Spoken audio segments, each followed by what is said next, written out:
Oro al Señor que no olviden más, y yo menos, las 4 copas. Voy a retomar detalles por si alguno de ustedes no estuvo en media semana. De hecho, sé que buena parte de los servidores no pudieron entrar al servicio de media semana porque el espacio no era suficiente. Así que voy a tomar unos minutos para recapitular el asunto. La Biblia está dividida en 2 partes, el Antiguo y el Nuevo Testamento. Ambas partes tienen una organización emblemática y más importante que ninguna otra. En el Antiguo Testamento, dicha institución es la nación hebrea, pueblo elegido por Dios. En el Nuevo Testamento, la institución es la Iglesia de Cristo, también llamada pueblo de Dios. Así es que ambas son el pueblo de Dios. Sin embargo, cada una de ellas tiene su propio testamento y su propio significado. Ahora, cuando nuestro Señor Jesús vino, no abolió el antiguo, lo complementó y nos dejó muy en claro que el Nuevo Testamento era el modelo real del antiguo. En ese sentido, todo lo que está en el Antiguo Testamento tiene un significado especial para el Nuevo, para nosotros, para nuestra generación. Y en ese sentido es que recordamos las 4 copas. ¿De dónde surge ese concepto? Bueno, cuando nuestro Dios liberó a Israel, a la nación hebrea de la esclavitud egipcia, Dios prometió 4 cosas. Esas 4 cosas son en forma representativa las 4 copas. La primera es: os sacaré de esa esclavitud.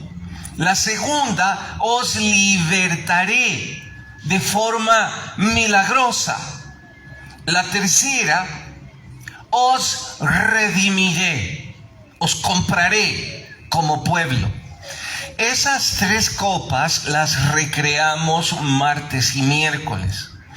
Cada dramatización que hicimos llevaba como propósito precisamente recalcar el significado de esas 3 copas. Probablemente, y para gusto de algunos, a lo mejor no fue la mejor predicación, como tampoco será la mía esta mañana, pero creo que lo dejamos en claro, el significado de cada una de ellas. Y si alguno todavía no los recuerda fácilmente, pues pongámoslo en perspectiva. La primera de ellas fue cuando vieron el maltrato que recibían los esclavos hebreos, el abuso que los egipcios les propinaban, el flagelo con esos látigos. La segunda recreación, y ha quedado en mi mente porque la creatividad del grupo que hizo la plaga de los piojos y de las ranas, yo estaba pensando cuando les pedí dramaticen las plagas, pensé, no se me ocurre cómo van a poder dramatizar piojos y langostas, pero lo hicieron de forma maravillosa, Así es que eso quedó en mi mente. Eso significa que Dios intervino de forma milagrosa para libertar a su pueblo. Tercero, os redimiré. Es cuando muere el hijo del faraón, el más representativo. Digo más representativo porque lo cierto es que todos los primogénitos eran el precio de sangre. Y bien, hasta ahí el Antiguo Testamento. Y todo eso está muy claro. La 4ª copa es la que hace falta y la que ahora tengo el privilegio de compartir. Pero antes de ir hasta ahí, también aplicamos todo eso al Nuevo Testamento, porque la pregunta sería de todos nosotros: sí, es una historia hermosa, sí, es una representación de una cultura, pero ¿en qué nos atañe a nosotros? ¿Qué repercusión trae todo esto para nosotros? Mucho. Ya dije que la iglesia de Cristo es también el pueblo elegido por Dios y que todo esto se cumple aquí. ¿Cómo lo aplicamos? Dije rápidamente que cuando hablo de os sacaré, es que muchos de nosotros estábamos siendo oprimidos no por la esclavitud egipcia, sino por la esclavitud del pecado. Dije que Dios había usado de forma milagrosa una u otra situación en nuestra vida, pero literalmente hubo una intervención divina para nosotros salir de dicha esclavitud. Basta como un simple ejemplo en decir esto. El jueves, no, fue miércoles, que estábamos haciendo las compras para la cena pascual. Mi esposa y yo estábamos haciendo fila en el supermercado y no exagero una pizca, las 15 o 20 personas que estaban o atrás de mí en la fila o en las filas paralelas, todos, absolutamente todos ellos llevaban en sus carretas mucho alcohol y mucha cerveza. Y se veía gozo en sus rostros. Yo estaba consternado. Me sentía como un lunar en medio de eso y estaba pensando precisamente en cómo era mi vida. Yo nunca bebí alcohol, pero sí vengo de una familia alcohólica. Y pueden estar seguros que los domingos de resurrección eran muy diferentes a lo que hoy son para nosotros. En contraste con lo que vi esa noche en el supermercado, hoy me consterné al ver muchos de ustedes entrar con sus hijos, algunos en brazos. No escatimaron el riesgo de la madrugada, no escatimaron lo difícil que es despertar a esa hora. Veía en sus rostros no gozo, sino más bien la llenura del Espíritu y cumpliendo lo que dice que enseñarán a sus hijos y a los hijos de sus hijos lo que significa esta fiesta. ¡Qué hermoso! Solo eso, desde donde yo lo veo, ya es una intervención divina, ya es un acto totalmente milagroso. Pero en fin, después de la segunda copa, decía, os redimiré. Les expliqué que con la sangre de Cristo, el Señor había comprado nuestras vidas. Y que por eso conmemoramos la cena del Señor. De hecho, mientras mi hijo estuvo aquí y compartió con ustedes la mesa del Señor, fue prácticamente la recreación o la conmemoración de que fuimos comprados con sangre. Y era ahí donde el patriarca, el más anciano de la familia, levantaba la tercera copa y conmemoraba todo esto. Es interesante porque en la nación hebrea sí celebran la cena pascual. Sí tienen ceremonias hermosas. De hecho, de ahí se arranca el hecho de los 4 brindis, por así decirlo, o de los 4 sorbos, en donde el anciano describe todas esas cosas. Pero la parte más difícil es la cuarta copa. Y es la que ahora debo explicarles. Les dije que a propósito la dejaría hasta esta mañana. La cuarta copa significa os tomaré. Es decir, ustedes son un pueblo de esclavos, un pueblo sin oportunidades, subyugado, saqueado y torturado. Pero Dios promete convertirlos en una nación privilegiada y santa. Eso significa os tomaré.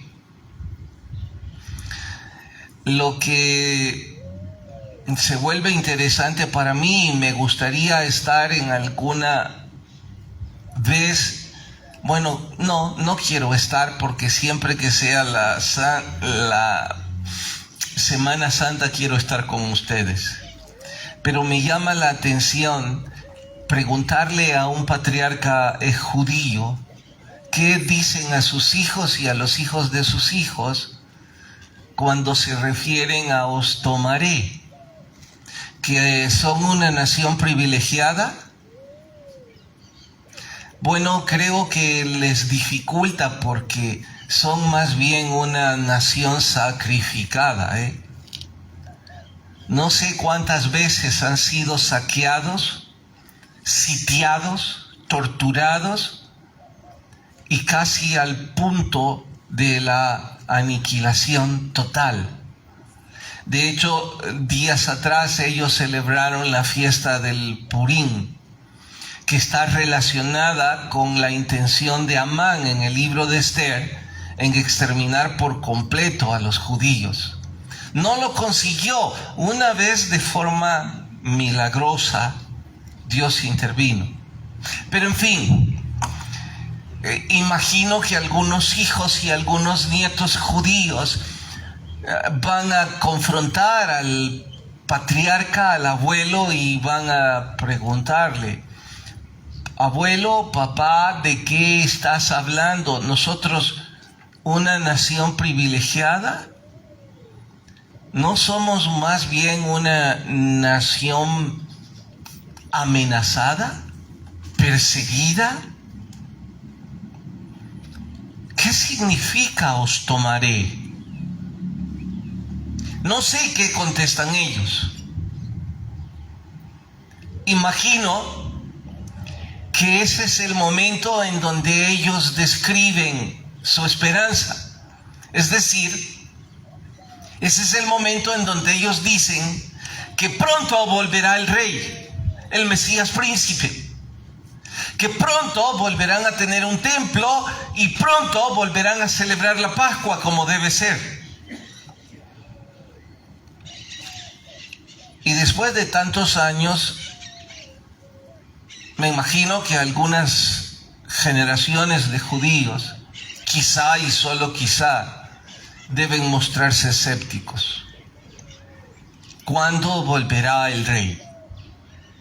Aún con todo y eso, no los estoy criticando, estoy diciendo que es interesante pensar que ellos están esperando a la venida del Mesías príncipe. Bien, hasta ahí la cuarta copa del Antiguo Testamento. Ahora voy a la cuarta copa del Nuevo Testamento. La Biblia dice que nuestro Señor en la última cena, la que celebró con los apóstoles, a propósito no quiso tomar la cuarta copa. A propósito se levantó, la esquivó y se resistió a ella. ¿Por qué digo a propósito? Y resalto una vez más. Porque sí la iba a beber. Pero esa última copa la iba a beber en la cruz del Calvario. Por cierto, tembló por esa copa. Preguntó si era posible pasar esa copa sin que él la bebiera. El cielo no respondió. Y él lloró. gotas como de sangre. Algunos creen que fueron gotas de sangre. Explican el fenómeno de lágrimas mezcladas con sangre. No voy a profundizar, no es nuestro tema para hoy. Pero sí resalta que nuestro Señor sufrió muchísimo.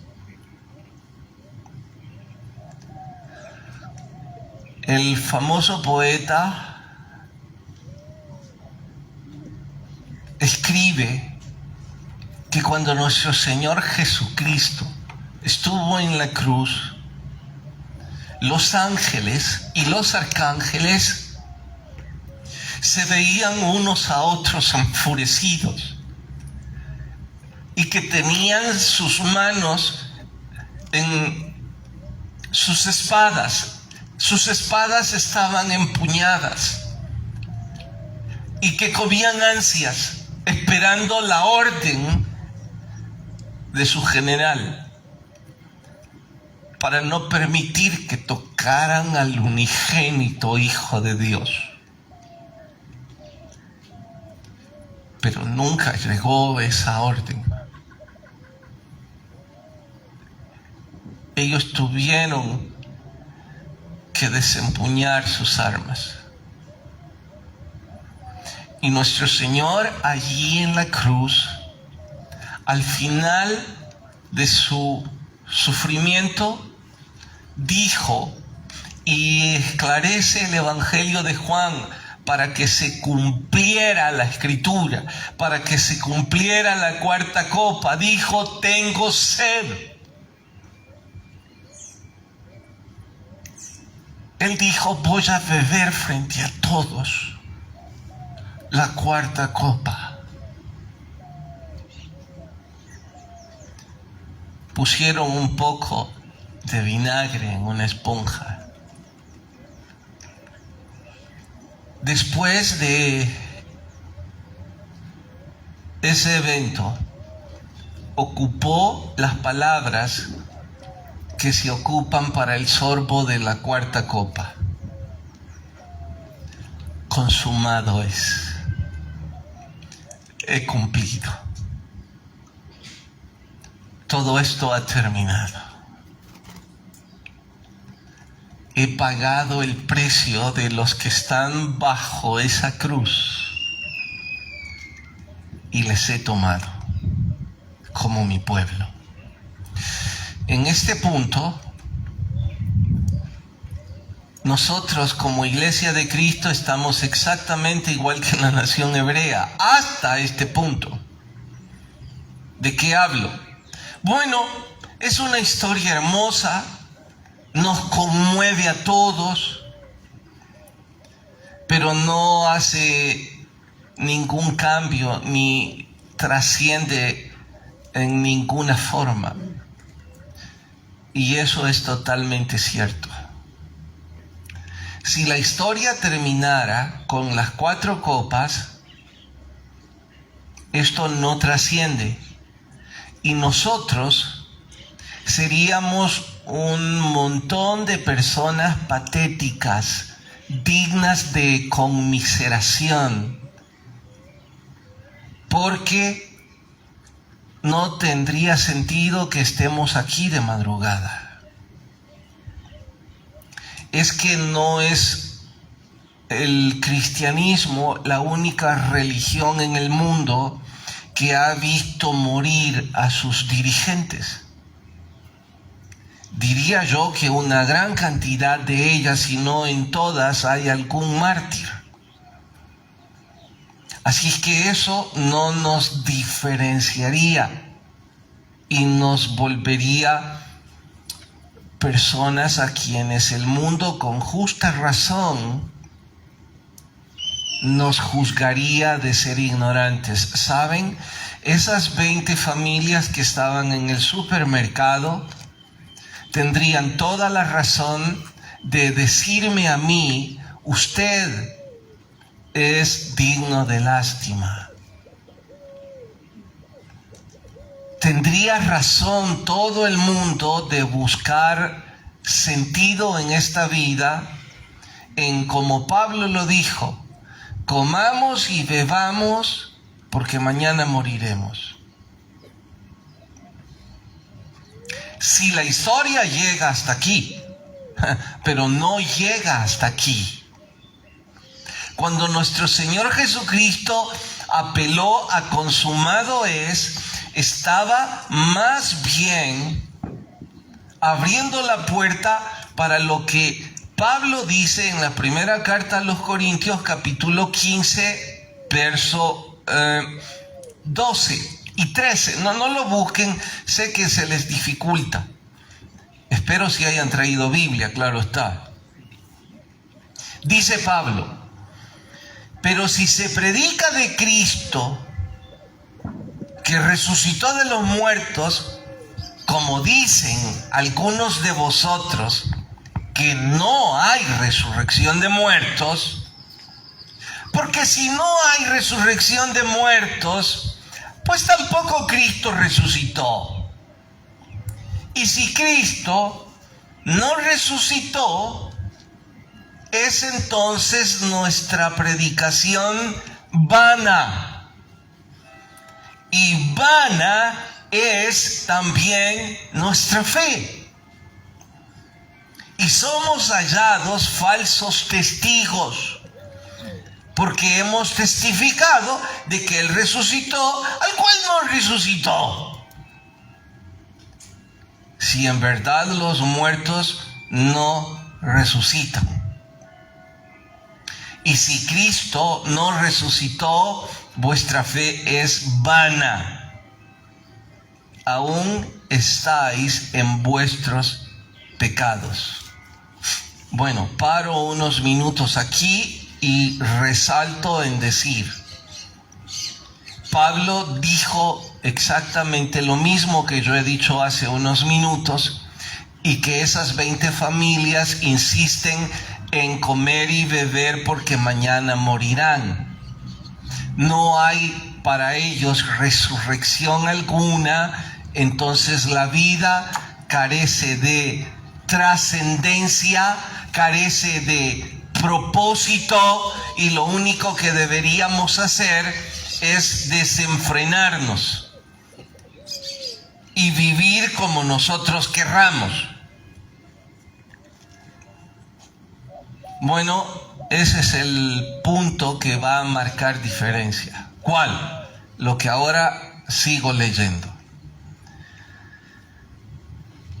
Si en esta vida solamente esperamos en Cristo, en el Cristo crucificado, somos los más dignos de conmiseración de todos los hombres. Ahora Pablo estaba haciendo eco del hedonismo. El hedonismo era una filosofía griega que empujaba a encontrar la felicidad en los placeres, en el alcohol, en la promiscuidad y en lo que usted quiera. Y resalto,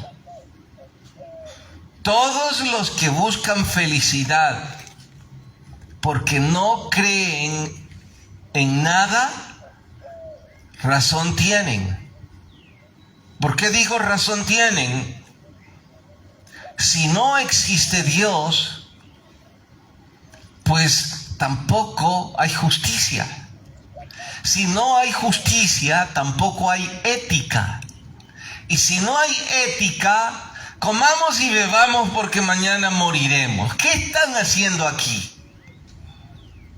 Bueno, pero aquí viene totalmente la diferencia. Dice Pablo, mas ahora Cristo ha resucitado de los muertos. Y quisiera que lo griten conmigo.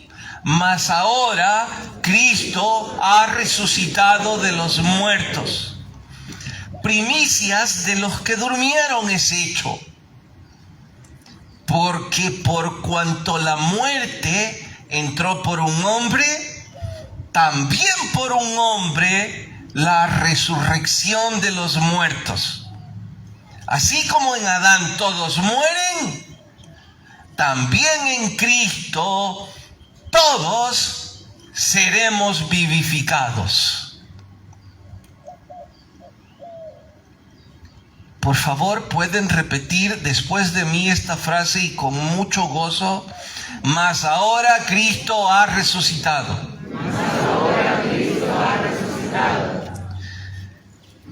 También en Cristo todos serán vivificados. También en Cristo todos serán vivificados. A eso se debe la fiesta hoy. Cristo ha resucitado. Tenemos motivos de sobra para estar llenos de gozo. Y no solo Él ha resucitado, sino que algún día nosotros resucitaremos con Él. Esa es la diferencia. Por eso no somos dignos de conmiseración. Por eso es que nuestras vidas son diferentes. Por la resurrección de nuestro Señor Jesucristo. A eso debo acotar. Puedo mencionar el resto de la mañana las ventajas de la resurrección, los beneficios de esta, pero solo quisiera recordarles 3 o 4. Y digo solo quisiera 3 o 4, porque deduzco que cuando terminemos esta fiesta irán algunos a desayunar a sus casas, otros quizás pasarán desayunando. Por favor, este es un día para decirle a todos, a cuantos podamos, Cristo ha resucitado. Y yo estoy feliz porque algún día resucitaré con Él.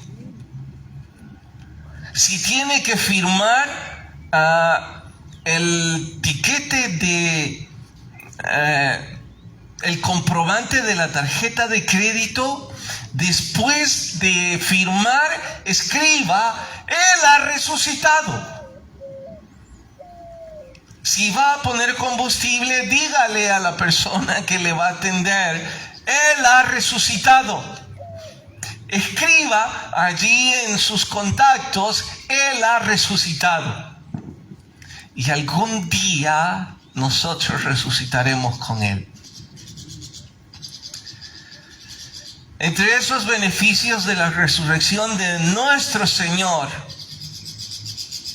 es que, lejos de ser dignos de lástima, ahora nosotros somos la sal de este mundo. No importa cuántas veces la humanidad ha intentado restarle méritos a este libro, una gran parte del planeta Tierra está gritando esta mañana: Él ha resucitado. No importa cuántas filosofías se hayan levantado en contra, la resurrección es la evidencia de que todo este libro es verdad. Sí, yo sé que ahora ustedes me dirán: pero pastor, eso es nada más pues una filosofía.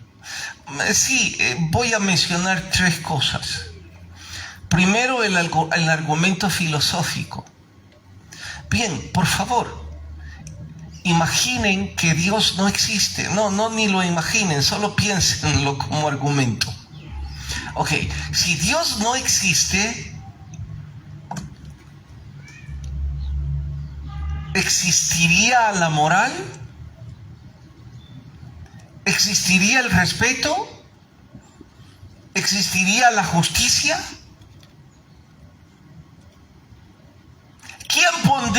¿Quién dictaría la moral? Las preferencias, los gustos y preferencias del ser humano. Y usted y yo ya sabemos que que los gustos y las preferencias del ser humano son horrendas. Entre ellas adoran vacas, entre esas preferencias. Entonces en este planeta sería imposible sobrevivir sin la existencia de Dios, porque habría tan grande desenfreno que ya nos habríamos matado. Camino hacia el que vamos,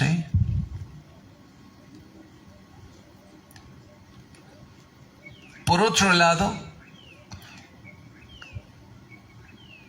¿cómo es posible que la fe en la resurrección de nuestro Señor Jesucristo haya cambiado a gran parte del planeta y lo siga cambiando cada día, si esto no es cierto?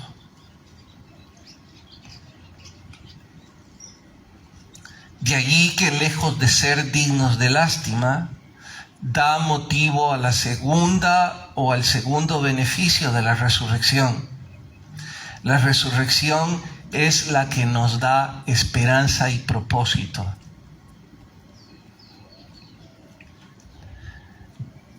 Hay una gran diferencia entre morir con esperanza y morir sin ella. Hay una gran diferencia entre vivir con esperanza y vivir sin ella. No estoy ahora a punto de sugerir que nosotros no nos entristecemos cuando las personas a las que amamos mueren. Claro que nos entristecemos, claro que está bien guardar luto, claro que está bien llorar, y todos aquellos predicadores que intenten avergonzar a los que lloran, a los que hacen luto por los que aman, son un montón de personas con problemas. Porque la Biblia dice que sí nos entristecemos. La Biblia dice que Jesús lloró cuando su amigo Lázaro murió. La Biblia dice que sí habrá tristeza por no vivir más con aquellos a quienes amamos. Lo que hace la diferencia y allí el beneficio de la resurrección es que nosotros tenemos la esperanza que algún día nosotros resucitaremos con Cristo. Primero los que hayan quedado vivos y luego nosotros seremos arrebatados juntamente con Cristo para vida eterna. Entonces nosotros tenemos esperanza. Usted y yo no saldremos esta mañana de aquí sin esperanza. Estamos aquí por esa esperanza. Otro beneficio es que la resurrección de nuestro Señor Jesús nos motiva a abandonar el pecado. Nos dice que el hedonismo no es la verdad. Digo hedonismo en relación al desenfreno, a intentar encontrar la felicidad en los placeres de este mundo. La resurrección de Cristo nos dice que la felicidad está en una vida eterna. Y ese es beneficio de la resurrección. Y la más hermosa de todas es que lo que garantiza que somos pueblo de Él y que la cuarta copa se cumplió porque Él dijo: os tomaré, es precisamente que ahora nosotros le pertenecemos. Somos la novia del Cordero. Él promete volver por nosotros. Él prometió ir y preparar moradas, y Él prometió que un día nosotros resucitaremos con Él y que viviremos con Él por la eternidad. Quizás habrá alguien que en este punto diga: sí, entendí todo esto, sí es esperanzador, pero también puede sonar a un cuento de hadas, una esperanza fallida, porque no tiene comprobación alguna. Pare un momento. ¿A qué se refiere con no hay pruebas de esto? Pablo, cuando habló sobre la resurrección, habló al principio sobre un argumento filosófico y lo refutó. Pero luego dijo, voy a dejar todo ese palabrerío para decir que nosotros hemos visto al Cristo resucitado. Y ustedes me dirán, sí, pero nosotros no hemos visto nada, pastor. ¿Cómo que no han visto nada? ¿Y la transformación que el Espíritu Santo ha hecho en nuestras vidas? ¿Eso no es nada? Que ustedes se hayan levantado este día no es una evidencia de la obra milagrosa de Cristo Jesús en nuestros corazones. Eso es fe.